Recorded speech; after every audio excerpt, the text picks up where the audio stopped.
Selamat sore Bapak Ibu Saudara-saudara yang Tuhan Yesus kasihi. Pada sore hari ini kita bersyukur kita boleh kembali mengadakan kebaktian rumah tangga di rumah kita masing-masing. Saudara, sebelum kita mulai kebaktian kita, mari terlebih dahulu kita mengambil saat teduh sejenak. Saat teduh kita mulai.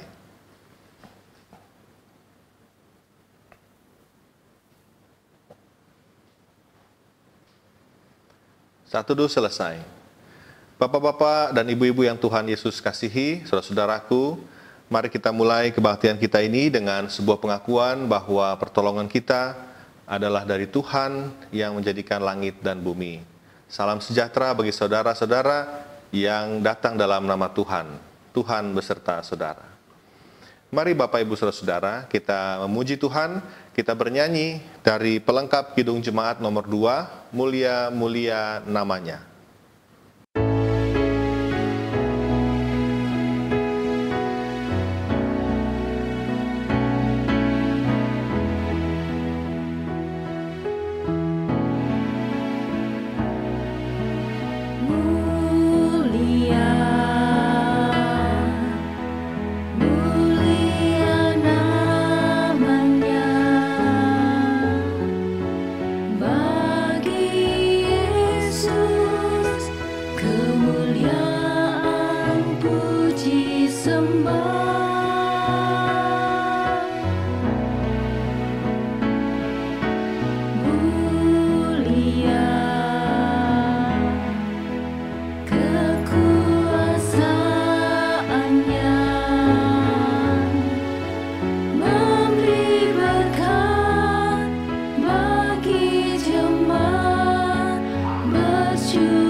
Saudara-saudara yang terkasih dalam Tuhan Yesus Kristus, mari kita berdoa, kita bersyukur kepada Tuhan. Mari berdoa. Tuhan Yesus Kristus yang Maha Baik, kami mengucap syukur kepadamu pada sore hari ini. Bersama-sama dengan keluarga kami, saat ini kami berkumpul untuk memuji dan memuliakan nama Tuhan. Kami bersyukur atas segala penyertaan, pemeliharaan Tuhan yang senantiasa kami rasakan hari demi hari. Meskipun ada banyak hal yang kami harus gumuli, yang harus kami selesaikan dalam hidup kami ini, tetapi cinta kasih Tuhan tak pernah meninggalkan kami. Terima kasih atas kesehatan yang masih kami rasakan pada saat ini. Kiranya kami bisa terus mengucap syukur kepada Tuhan dalam segala hal, sebagaimana yang Tuhan Yesus ajarkan. Inilah syukur kami Tuhan, kami mau berdoa, bersyukur di dalam nama Yesus Kristus, Tuhan dan Juru Selamat kami yang hidup. Amin. Bapak, Ibu, Saudara, mari kita kembali memuji Tuhan, bernyanyi bersama sebelum kita membaca dan merenungkan firman Tuhan. Kita bernyanyi dari pelengkap Kidung Jemaat nomor 25, Patut Segenap yang Ada.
Saudara-saudara yang terkasih, kini tiba waktunya bagi kita untuk bersama-sama membaca dan merenungkan firman Tuhan.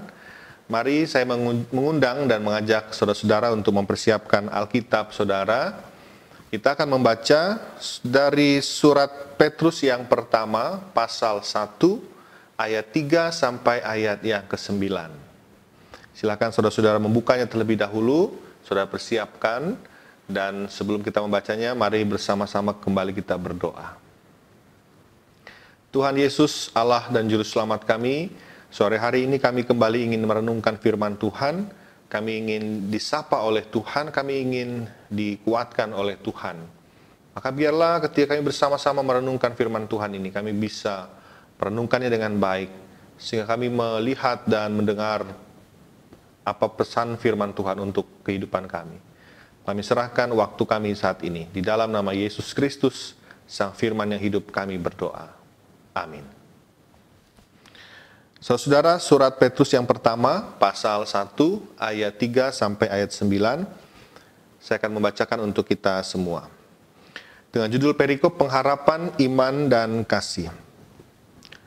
Terpujilah Allah dan Bapa Tuhan kita Yesus Kristus, yang karena rahmat-Nya yang besar telah melahirkan kita kembali oleh kebangkitan Yesus Kristus dari antara orang mati, kepada suatu hidup yang penuh pengharapan, untuk menerima suatu bagian yang tidak dapat binasa, yang tidak dapat cemar, dan yang tidak dapat layu, yang tersimpan di sorga bagi kamu, yaitu kamu yang dipelihara dalam kekuatan Allah karena imanmu, sementara kamu menantikan keselamatan yang telah tersedia untuk dinyatakan pada zaman akhir. Bergembiralah akan hal itu, sekalipun sekarang ini kamu seketika harus berduka cita oleh berbagai-bagai pencobaan. Maksud semuanya itu ialah untuk membuktikan kemurnian imanmu, yang jauh lebih tinggi nilainya daripada emas yang fana, yang diuji kemurniannya dengan api, sehingga kamu memperoleh puji-pujian dan kemuliaan dan kehormatan pada hari Yesus Kristus menyatakan dirinya. Sekalipun kamu belum pernah melihat Dia, namun kamu mengasihinya. Kamu percaya kepada Dia, sekalipun kamu sekarang tidak melihatnya. Kamu bergembira karena sukacita yang mulia dan yang tidak terkatakan, karena kamu telah mencapai tujuan imanmu, yaitu keselamatan jiwamu. Demikian pembacaan Alkitab kita, saudara-saudara. Terpujilah Tuhan dan berbahagialah kita yang mendengar dan memelihara firman Tuhan ini dalam kehidupan kita sehari-hari. Bapak, Ibu, saudara-saudara yang Tuhan kasihi, hari ini dalam kebaktian rumah tangga kita akan merenungkan sebuah tema, yaitu dipelihara Tuhan bukan untuk berdiam diri.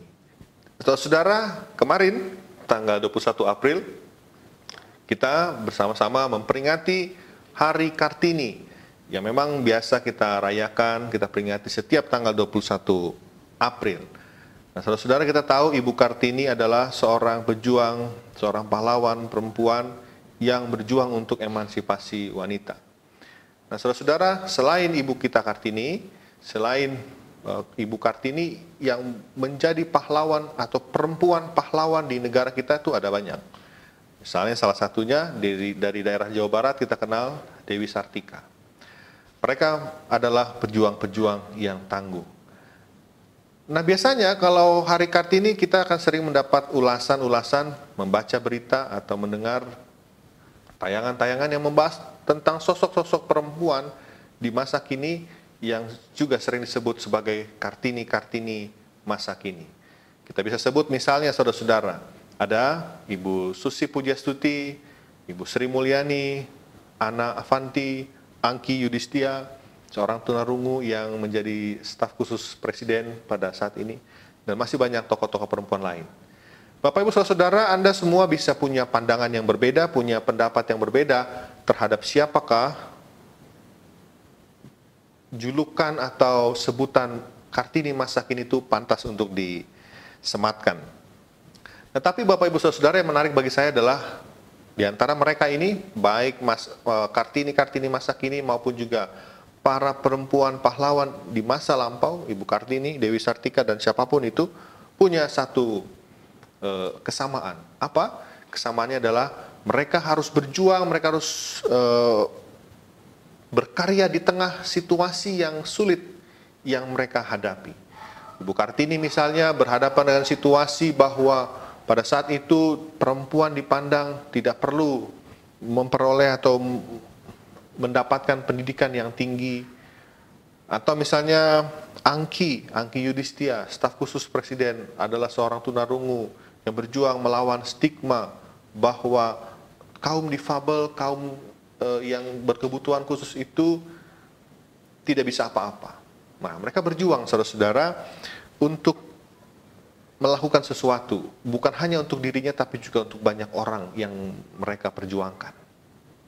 Nah, Bapak, Ibu, saudara-saudara, mereka ini adalah orang-orang yang memilih untuk tidak diam ketika mereka berhadapan dengan situasi yang tidak ideal, yang tidak baik. Ketika banyak orang, banyak perempuan lain atau banyak pihak lain yang merasakan hal yang sama dan memilih diam, mereka ini memilih untuk tidak diam dan memilih untuk tetap berkarya sesuai dengan konteks, sesuai dengan kemampuan yang ada pada diri mereka, pada kehidupan mereka. Nah, Bapak, Ibu, saudara-saudara, sekarang kita mari bersama-sama kembali dan melihat pembacaan Alkitab kita sore hari ini. Kita membaca sebuah bagian firman Tuhan, surat Petrus. Bagian ini bagi saya, saudara, menarik dan sangat kontekstual untuk keadaan kita pada saat ini.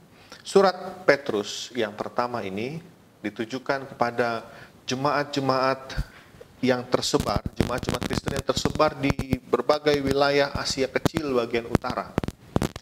Mereka adalah komunitas jemaat Kristen perdana. Nah, sebagaimana layaknya sebuah komunitas Kristen yang perdana, tentu ketika mereka tersebar di berbagai daerah, mereka mengalami berbagai macam penderitaan, rintangan, cobaan. Kehidupan mereka tentu tidak mudah. tentu tidak ideal.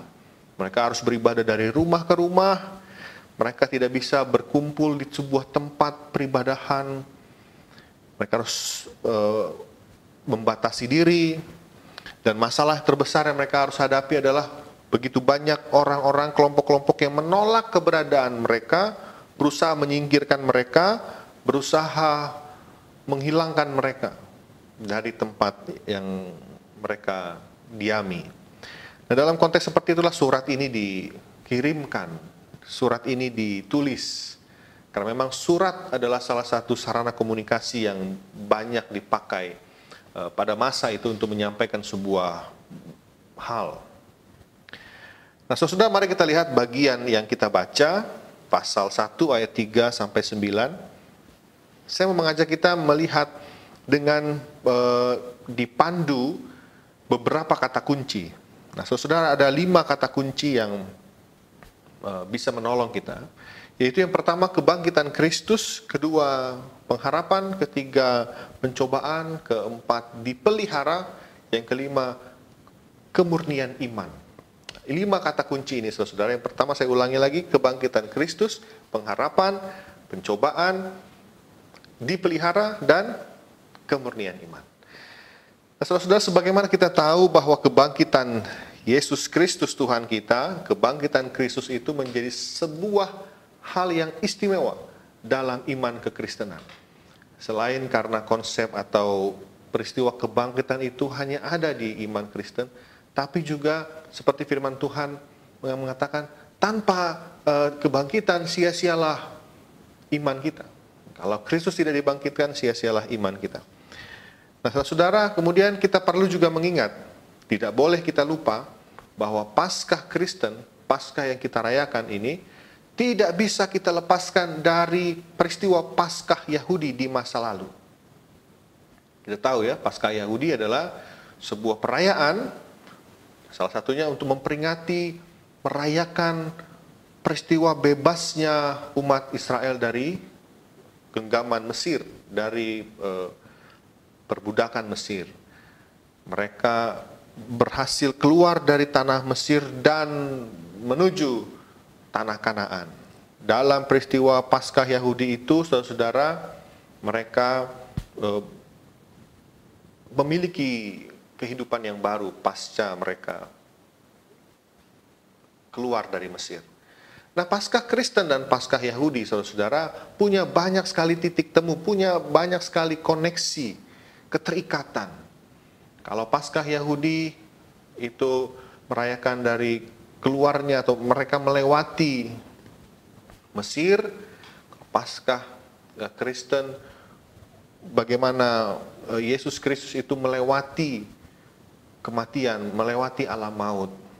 Nah, secara figuratif misalnya juga berkaitan ya. Ada 2 tokoh yang bisa terkait dalam peristiwa Paskah Yahudi. Tokoh yang menjadi tokoh sentral adalah Musa, tapi sedangkan di dalam peristiwa Paskah Kristen, Yesus Kristus menjadi tokoh sentralnya.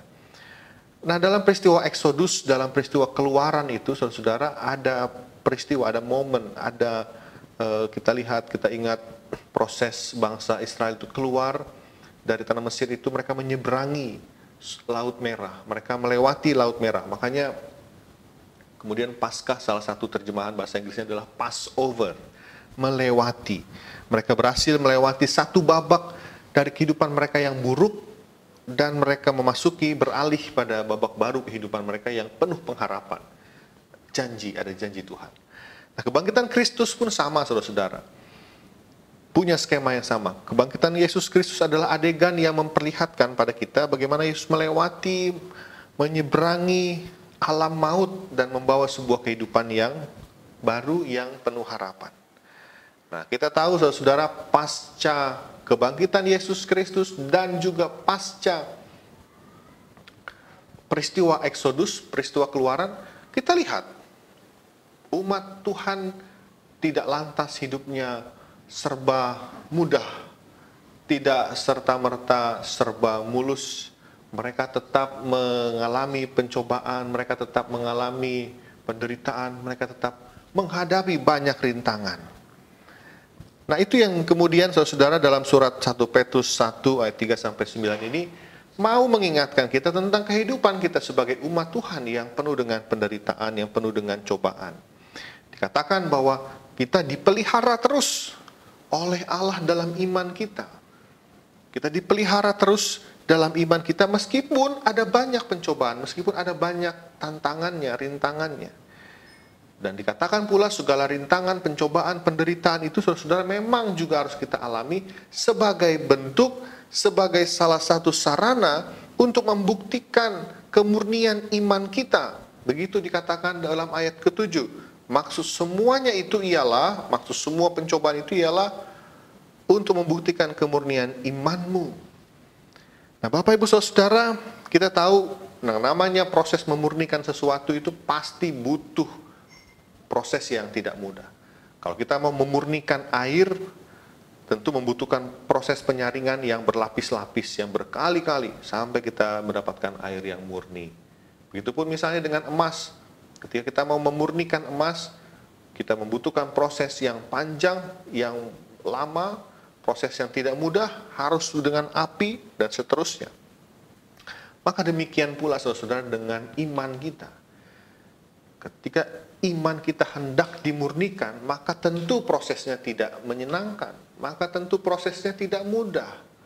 Maka tentu yang akan kita hadapi adalah sebuah situasi yang bagi kita tidak ideal. Dan itu yang sedang kita hadapi, yang sedang kita rasakan pada saat ini. Beberapa bulan ini kita akan menghadapi situasi yang tidak ideal. Kita dibatasi untuk beraktivitas, ruang gerak kita terbatas, bahkan juga ada banyak pengorbanan yang harus kita keluarkan. Kita harus berkorban untuk tidak bekerja, kita mengorbankan waktu kita untuk tidak dulu berkumpul dengan banyak orang, kita berkorban untuk tidak pulang kampung, kita berkorban untuk banyak hal. Supaya kita bisa beribadah di rumah kita masing-masing, kita pun harus berkorban kuota internet. Buat yang nggak punya wifi, pasti membutuhkan pengorbanan. Banyak hal, saudara-saudara. Ada di luar sana orang-orang yang demi menuruti himbauan pemerintah, rela berkorban, tidak bekerja. Apa boleh buat?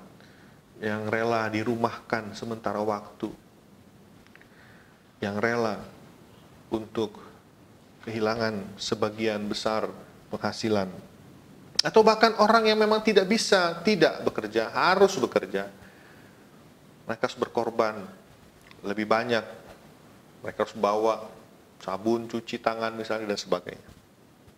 Kita semua tidak menginginkan kondisi ini berlangsung terlalu lama, saudara-saudara. Maka di tengah kondisi seperti ini menjadi pertanyaan reflektif bagi kita. Kita mau jadi orang Kristen yang seperti apa? Kita mau jadi orang Kristen yang cuek, tidak peduli dengan keadaan. Kalaupun pedulinya sama diri sendiri, cari aman untuk diri sendiri. Yang penting saya aman, bodoh amat orang lain. Apa kita mau jadi orang Kristen yang seperti itu? Atau kita mau jadi orang Kristen yang tetap berusaha menunjukkan kepedulian kita, yang tetap mau menunjukkan pengorbanan kita, karena kita dipanggil untuk menjadi berkat bagi sesama. Bagaimana kita bisa melakukan itu? Nah, saudara, dengan segala keterbatasan yang kita miliki pada saat ini, apa yang bisa kita perbuat? Apakah kondisi seperti ini kita harus lebih banyak di rumah, kita jadi benar-benar diam dalam arti pasif, atau kita bisa melakukan sesuatu? Nah, disinilah saya melihat keberadaan kita sebagai orang-orang yang terus dipelihara oleh Allah. Ketika kita menghadapi pencobaan, ketika kita menghadapi rintangan, disinilah iman kita hendak dimurnikan. Disinilah kita harus bertanya pada diri kita, bagaimana saya bisa menjadi berkat bagi sesama di tengah situasi yang sulit.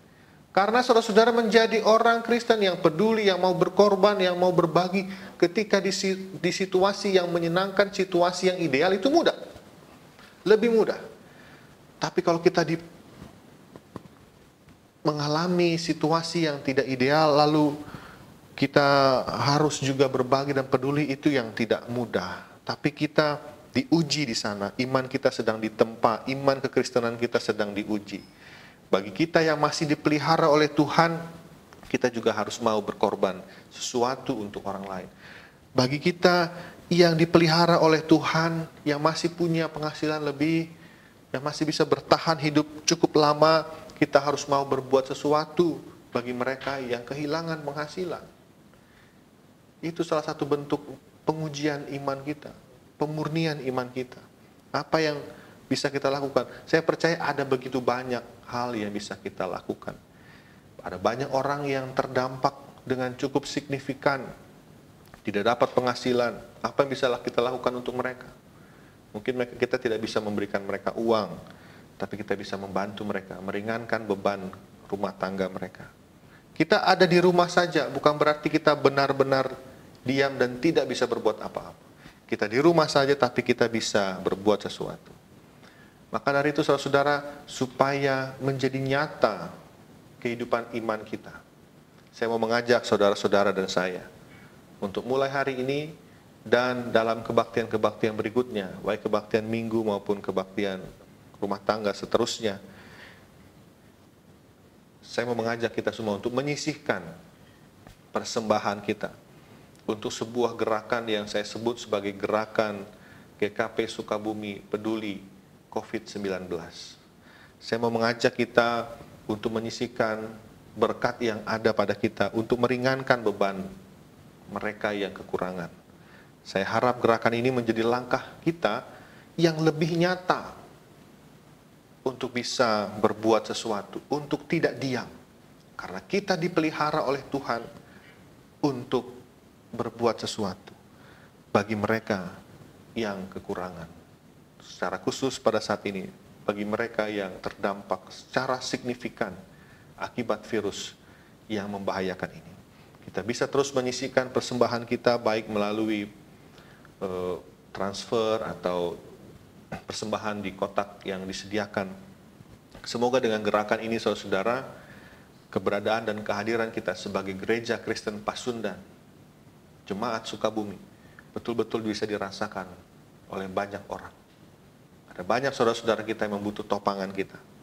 Ada banyak orang yang membutuhkan uluran tangan kita. Kita dipanggil untuk menjadi gereja bagi sesama. Dan semoga gerakan ini juga menjadi bagian dari proses kita memurnikan iman. Dan semoga gerakan ini juga menolong kehidupan bersama kita, supaya kita semua tanpa terkecuali bisa melewati situasi sulit ini bersama-sama.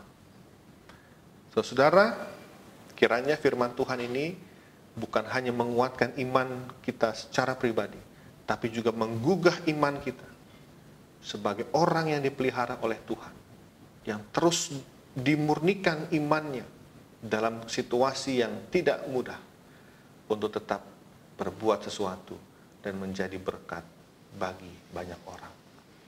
Kiranya saudara dan saya, kita bersama bisa mewujudkan hal ini, dan kiranya Tuhan menolong kita. Amin. Mari kita berdoa. Tuhan Yesus yang baik, terima kasih atas firman Tuhan pada sore hari ini yang mengingatkan kami kebangkitan Kristus membawa sebuah semangat yang baru bagi hidup kami, namun di saat yang sama kebangkitan Kristus juga menunjukkan kepada kami bahwa iman kami kepada Tuhan harus terus diuji dan dimurnikan.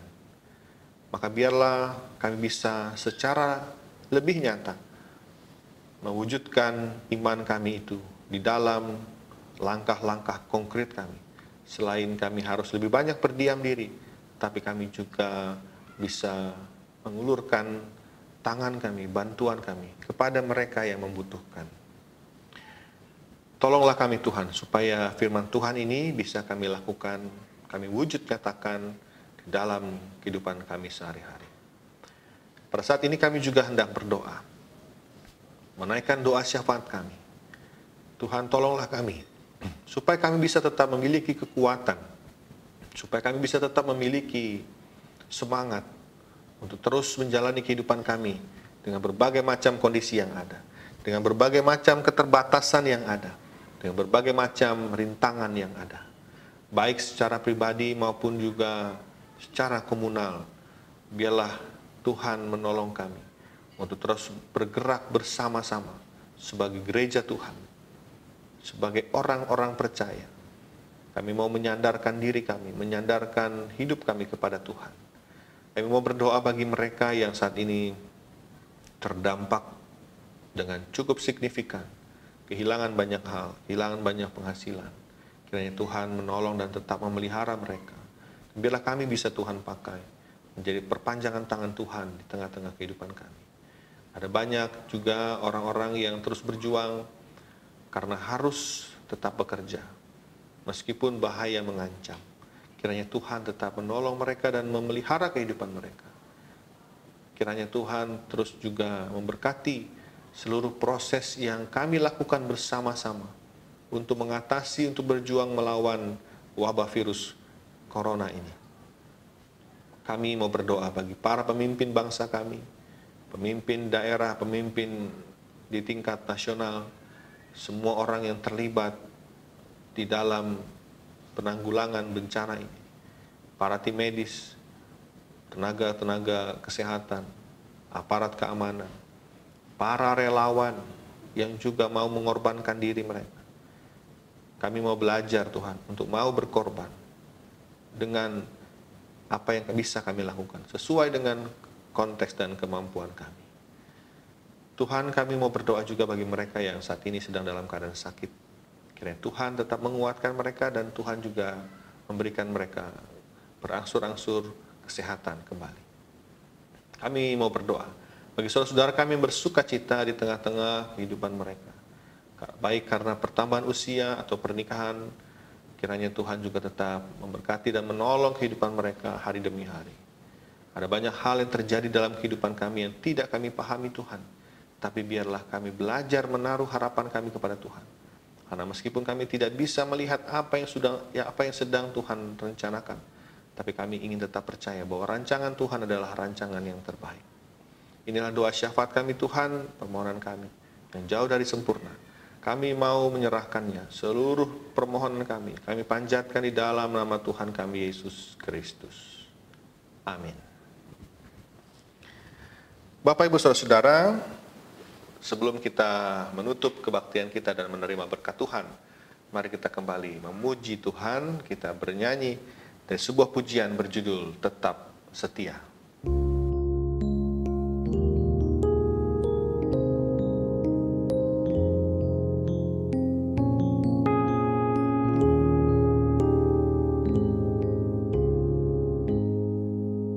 Seperti wanita mengurapimu, menangis di bawah kakimu,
Saudara yang terkasih dalam Tuhan kita Yesus Kristus, kini lanjutkanlah hidup saudara, arahkan hati dan pikiran saudara, dan terimalah berkat Tuhan.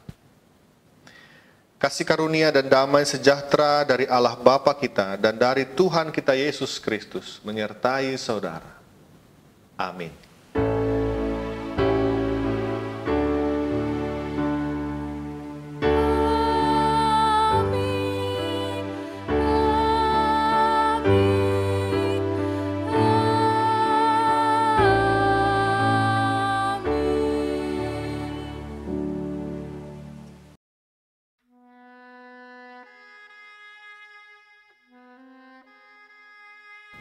Salam sejahtera, saudara-saudaraku yang terkasih di dalam Tuhan kita Yesus Kristus, dimanapun Anda berada. Pada kesempatan ini, izinkan saya untuk menyampaikan beberapa hal berkaitan dengan kehidupan bergereja kita. Yang pertama, memperhatikan perkembangan yang ada terkait penyebaran virus COVID-19, baik di tingkat nasional, di tingkat Provinsi Jawa Barat, maupun di tingkat Kota Sukabumi. Maka kebaktian-kebaktian kita yang kita adakan, yang kita selenggarakan secara online di rumah kita masing-masing akan diperpanjang sampai akhir bulan Mei tahun 2020. Dan hal ini juga merujuk pada surat Majelis Sinode pada tanggal 17 April 2020 yang lalu. Semoga kita semua tetap dapat memahami dan memaklumi hal ini seraya tidak berhenti untuk terus berdoa terhadap situasi ini. Dan kita berdoa, kita berharap wabah ini segera berakhir. Yang kedua, saya mau mengajak Anda semua untuk bergerak bersama dalam gerakan GKP Sukabumi Peduli COVID-19. Anda bisa menyisikan persembahan secara khusus bagi orang-orang yang sangat merasakan dampak wabah virus corona ini. Seperti tenaga-tenaga medis, ataupun orang-orang yang kehilangan penghasilan, bahkan pekerjaan akibat wabah virus ini. Bagi Anda yang ingin mendukung gerakan ini, dapat mengirimkan dukungan persembahan dengan dua cara. Yang pertama dengan metode transfer ke rekening gereja dengan mencantumkan berita peduli COVID. Dan juga jangan lupa mengkonfirmasi, memberitakan pengiriman dana persembahan Anda kepada bendahara Majelis Jemaat. Yang kedua, saudara juga bisa mengirimkan atau menyerahkan persembahan khusus saudara dengan memasukkan persembahan ke kotak persembahan yang disiapkan di gedung gereja. Dengan juga mencantumkan berita peduli COVID.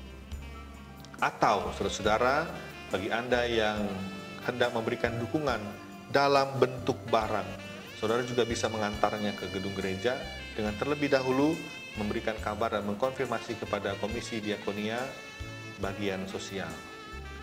Nah, saudara-saudara, seluruh pengelolaan dana gerakan GKP Sukabumi Peduli COVID-19 ini sepenuhnya akan dikelola oleh Majelis Jemaat bersama dengan Komisi Diakonia bagian sosial. Kiranya besar harapan saya saudara semua bisa berpartisipasi dalam gerakan bersama ini untuk meringankan beban mereka yang kekurangan. Seberapapun persembahan saudara, saya percaya itu akan bermanfaat bagi banyak orang. Semoga kita bisa berpartisipasi, semoga Tuhan memberkati Anda.